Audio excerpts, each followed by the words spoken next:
बहुत समय पहले की बात है। एक छोटे से गांव तारापुर में रमेश अपनी पत्नी रीता, बूढ़े पिता और 10 साल के बेटे सूरज के साथ एक छोटे से घर में रहता था। उसके माता का बचपन में ही निधन हो गया था। रमेश के पिता बूढ़े होने के कारण कोई काम धंधा नहीं कर पाते थे, जिससे परिवार की सारी जिम्मेदारी रमेश के कंधों पर आ गई थी। उसके पास एक छोटा सा खेत था जिसमें खेती करके वह अपने परिवार का गुजर बसर करता था।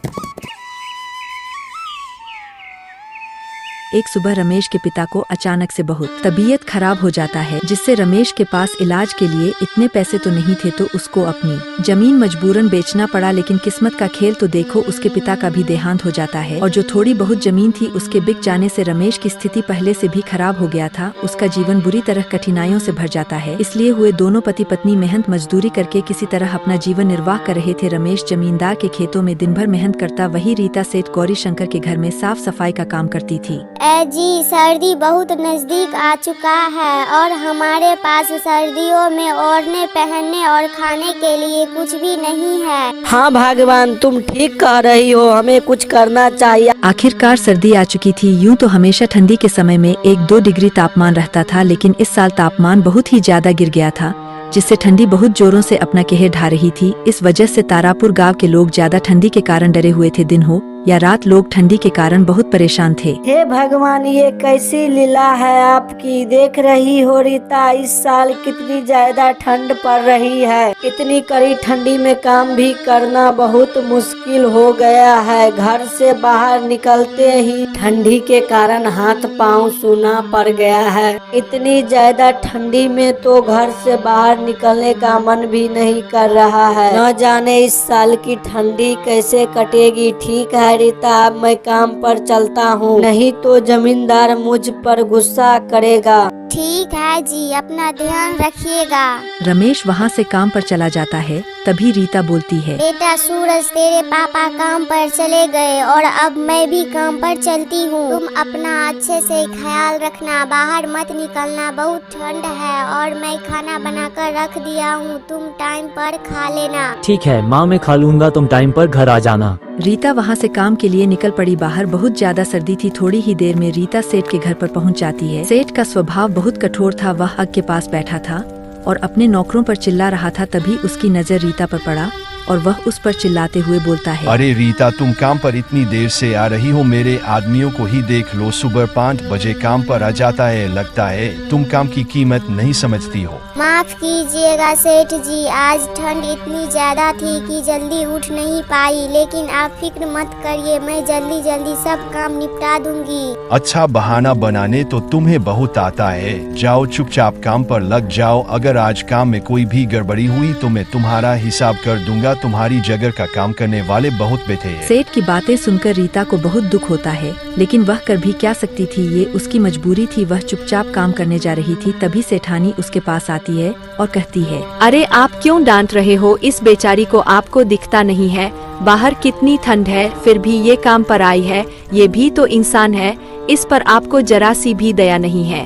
हे भाग्यवान, लोगों को ज्यादा सर पर चढ़ाना ठीक नहीं है, नहीं तो ये कोई भी काम ठीक से नहीं करेंगे। रीता ने कुछ नहीं बोली और अपनी बच्चे के बारे में सोचते हुए चुपचाप काम पर लग गई। उधर रमेश ठंड से कांपते हुए सोनू जमींदार की खेतों पर मजदूरी कर रहा था। सोनू अपने खेतों का काम करने के लिए रमेश और कुछ मजदूरों को रखा था। तभी सोनू जमींदार बोलता है, रमेश, ठीक से काम कर लो, ठंडी के बहाने सुस्ताने की कोशिश मत करना। तुम लोग काम करते नहीं हो और पल भर में तुम लोगों को पैसा चाहिए। अगर आज मेरा काम नहीं हुआ तो मैं तुम लोगों को 1 भी रुपया देने वाला नहीं हूँ। नहीं जमींदार जी, मैं पूरी मेहनत कर रहा हूँ, बस ठंड थोड़ी ज्यादा है इसलिए हाथ पाँव ठुठुर गया है। लेकिन आप फिक्र मत कीजिए, मैं आपका पूरा काम करके ही जाऊंगा। सुबह से काम करते करते रमेश के हाथ पैर ठुठुर चुके थे और थकान उसके शरीर पर साफ नजर आ रही थी, लेकिन उसे अपनी पत्नी और बच्चा की बहुत फिक्र था, इसलिए वह इतनी ठंड में भी जी तोड़ मेहनत कर रहा था। हे भगवान, ये कैसी परीक्षा ले रहे हैं। इतना सर्दी में भी काम करना पड़ रहा है और अगर मैं काम छोड़ा तो जमींदार मुझे काम से निकाल देंगे और घर कैसे चलाएंगे। शाम होने को थी। रमेश ठंड में किसी तरह काम निपटा कर घर लौटने की सोच रहा था, लेकिन तभी सोनू जमींदार ने उसे फिर से काम पर लगा दिया। रमेश सुनो, आज ये काम पूरा करके ही जाना। अगर थोड़ा सा भी काम छूट गया तो समझ लेना तेरी नौकरी गई। जमींदार जी जैसा आप कहे। रमेश चुपचाप फिर से काम पर लग जाता है। वह बेचारा कर भी क्या सकता था, मजबूरी उसे ये सब करवा रहा था।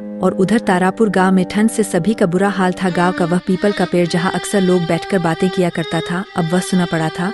और बेचारे गरीब लोग अपने अपने घरों में ही रहते थे। अब तो अघी उनका एकमात्र सहारा था। गांव का सुरेश रमेश जो अक्सर गांव वालों को इकट्ठा कर कोई ना कोई उपाय बताता था, इस बार भी पीपल के पेड़ के पास पहुंचा। उसने 2-3 लोगों को इकट्ठा करके कहा, सुनो, इस बार ठंडी बहुत भयानक है। अगर हम सब मिलकर कोई उपाय नहीं करेंगे तो कई लोग इसकी चपेट में आ जाएगी। हमें जंगल से और लकड़ियाँ लानी होगी और हर घर में जलाने की व्यवस्था करनी होगी। लेकिन इतनी ठंड में जंगल तक जाने की हिम्मत कौन करेगा? ठंड इतनी ज्यादा है कि हाथ पैर सुन पड़ रहे हैं और जंगल में सूखी लकड़ियां लाने में भी बहुत समस्या लग जाएगा। अरे भाई, डरने से कुछ नहीं होगा, हमें एक दूसरे को मदद करनी होगी। अगर हमें ठंड के आगे हार मान ली तो गांव के कई लोगों के चूल्हा हमेशा के लिए ठंड में बंद हो जाएगी। फिर वह सब निर्णय लेते हैं कि सब लोग मिलकर जंगल से लकड़ियां लाकर सभी के घरों के आगे आग जलाएंगे, जिससे सर्दी से बचाव होगा। दिन ढल चुका था। रमेश अपना काम खत्म करके जमींदार के पास आता है और कहता है, लीजिए मालिक, मैंने सारा काम कर दिया। मुझे कुछ पैसा चाहिए थे, मुझे बेटे के लिए सर्दी के कपड़ा लेने थे। अरे अभी तो पूरे महीने हुआ भी नहीं यार, तुमको पैसा चाहिए, कुछ दिन इंतजार करो फिर पैसा मिलेगा। जमींदार की यह बातें सुनकर बेचारा रमेश दुखी मन से घर की ओर चल पड़ता है और रमेश घर पहुंच जाता है।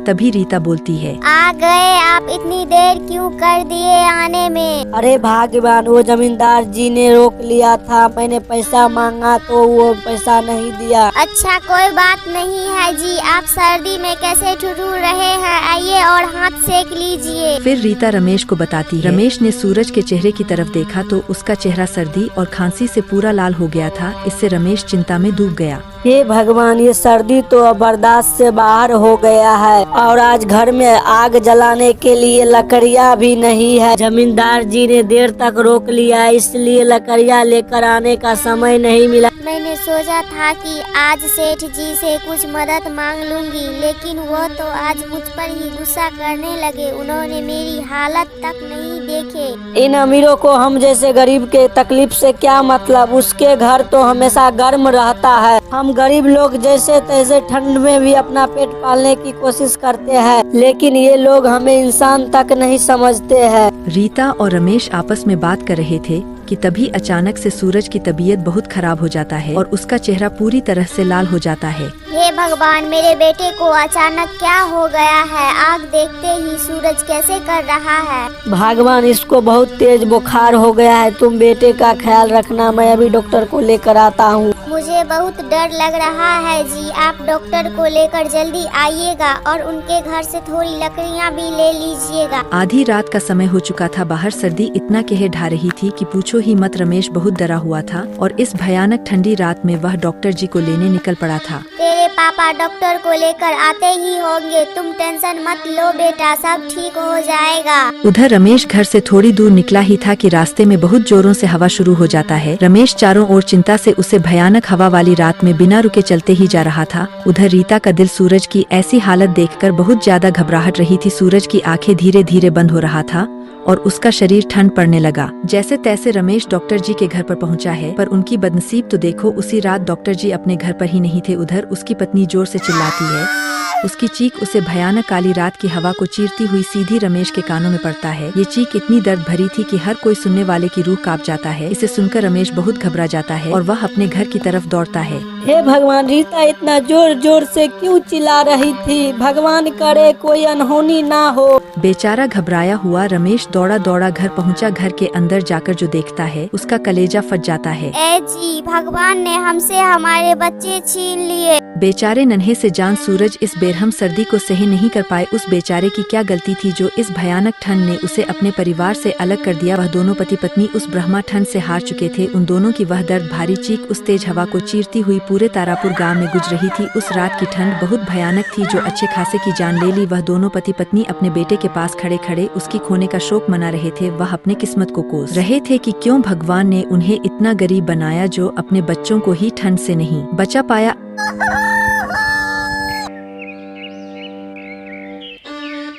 अगली सुबह गांव वाले रमेश के घर आते हैं। रमेश और रीता को अपने बेटे के साथ घर के अंदर दोनों पति पत्नी ठंड के कारण मर चुका था। तारापुर गांव के लिए ये एक और घटना थी। ठंड ने एक और परिवार को खत्म कर दिया। दोस्तों, हमारे आसपास भी बहुत सारे ऐसे गरीब और लाचार लोग हैं जो मौसम की मारे से अपनी जिंदगी गवा देते हैं। तो ऐसे लोगों की जरूर मदद करें और इस वीडियो को ज्यादा से ज्यादा लोगों के साथ शेयर करें।